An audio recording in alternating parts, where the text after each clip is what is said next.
Alright, so now what, Dakota? Alright. Okay, much. Now, when we look at the beginning of the day, we spent a lot of time yesterday talking about the geologic time and really what that meant and the events that took place through geologic time. And all of that is starting at 4.5 billion years ago to present. And so that's why we're kind of looking at our origins unit, basically looking at where the world came from. And so today we're going to start with before the Earth began and work our way through that. So let's start off with the Big Bang Theory.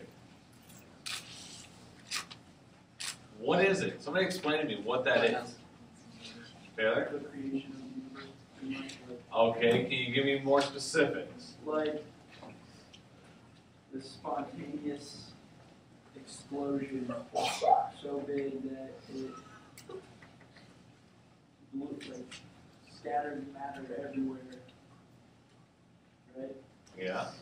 And then that matter started to like come together and form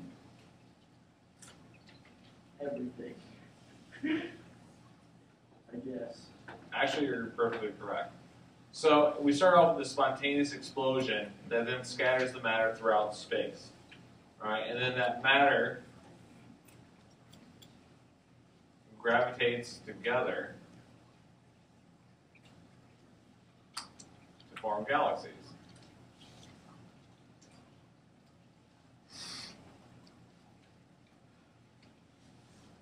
Now that just seems a little far-fetched.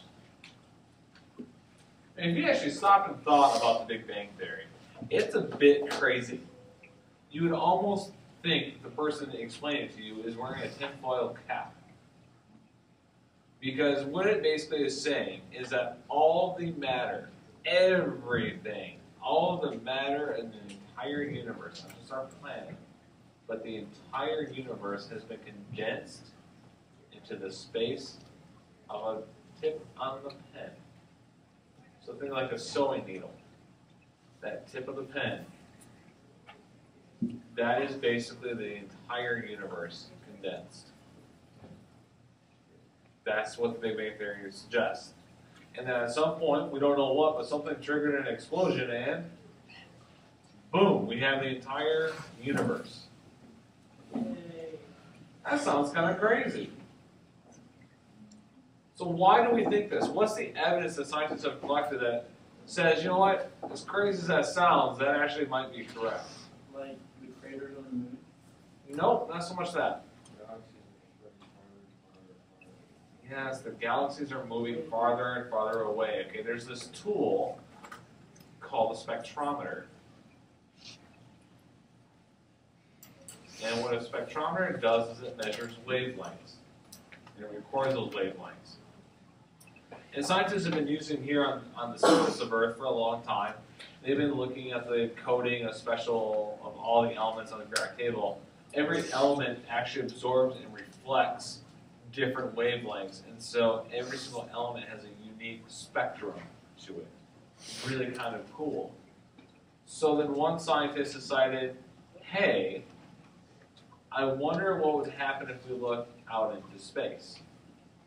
Now this is where, again, it's kind of important to understand the background here and understand the context in which this is happening.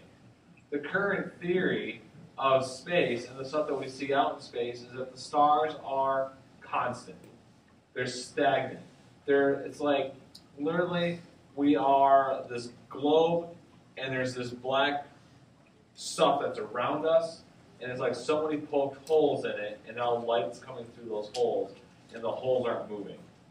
All right? It's just this stagnant background of stars. That was the accepted theory, that these stars are just there and they're not moving.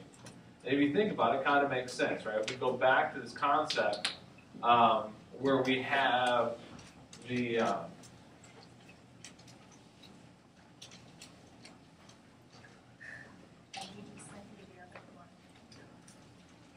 so again, come back to this. Think about the North Star Polaris. When we think about Polaris,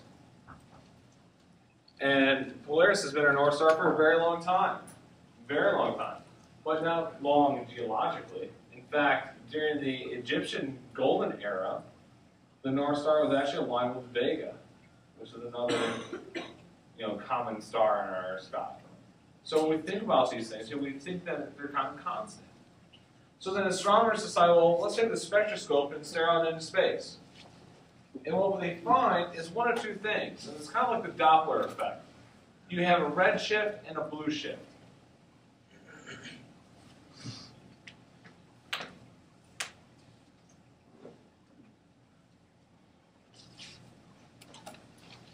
Now, your red wavelengths tend to be shorter, and your blues tend to be long wave. So blue is long wave, red is short wave. Like a few years, I guess like a few months ago, someone had an explosion. Not the same thing. It's not like it was like in that way. Yes. Yeah, it's shift. Definitely shift. So I want to talk about this red shift versus blue shift. It's really important here with Big Bang Theory. So if let's say Zane is sitting there and he's got a spectroscope and he's sending out the signal. It's a constant signal being bounced off. He's sending out to me, it bounces off me, and it comes back to the spectroscope. As he's doing that and I'm walking toward him, what am I doing to those waves? I'm compressing them. Which means, what is it going to register? If I'm compressing the wavelengths, I'm getting short waves. So therefore, if I'm coming towards Zane, what color am I going to appear? Red. I'm going to be a red, so it's what we call red shift. But if I'm moving away from Zane, I'm now stretching those waves, and therefore I'm getting longer waves, therefore a blue shift. So Dakota's correct. How do we know, or at least why do we think the Big Bang actually happened? Because when we look out into space, no matter where we look in space, every single object comes back blue. Everywhere we look. Not only is it spreading away from us, but they're also spreading away from each other. Everything is just spreading out in all directions, all 360-degree direction. Everything is spreading out. So logically, let's reverse time. If everything's getting blown out, and we reverse it back in, what's it going to do? Together.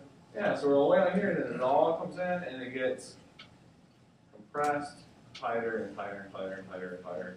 And eventually you get this little singularity, which is that single pinpoint. So if everything's spreading apart,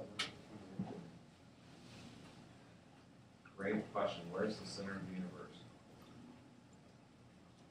I've been told the center of Sagittarius. But I don't think anybody actually knows. What's Sagittarius? Sagittarius is one of those great constellations that you guys should know. It's the Archer. none of the star formations actually look like Yeah. they're supposed to So you're looking at it be. Other wrong. than the Big Dip. No, the Taurus you can definitely tell. Orion belt. No, okay, the Ursa Major, Ursa Minor, I never saw the bear in those. Draco the Dragon, I recognize. Cassiopeia, I recognize only because it looks like a throne. Leo somewhat looks like a lion. Scorpio is obvious. It's got the 3 stars that come down. You have 1 star out in front, which is the head, and then they come out like this, and they kind of come out. And it's got this long body and tail that typically for us in the fall is the best time to see Scorpio. And the tail will typically go down below the horizon and come back up. So that one actually is pretty obvious. That one does look like a scorpion. And then you have Canis Minor, which is where we get the dog star. Sirius, right? You guys remember the manufacturer Sirius, not the Sirius satellite radio, but the manufacturer Sirius. Their icon used to be the 2 dogs watching TV. Okay, that's because Sirius is called the dog star. It's the brightest star that is by Orion, and it actually does look like the body of a dog. And it has a little tail on it. Isn't it his head? Yeah. Somebody knows what it's doing. Looks like I'm a nice guy, man. Okay. But anyways, Take that out. so anywhere we look, basically we got this blue shift. So that's where we get the kind of Big Bang Theory. So that's kind of just a really neat thing. Definitely you should have taken astronomy. I mean, like we should go on a field trip to. No, astronomy does that. We have a different field trip we're planning. Alright, so now the next thing I want to talk about, so we have this Big Bang Theory, and all this stuff's being thrown out, dust and particles and all of our atoms and all of our elements are thrown out into the universe. And then it starts to come back together. Gravity starts to take over, and we start to kind of group together.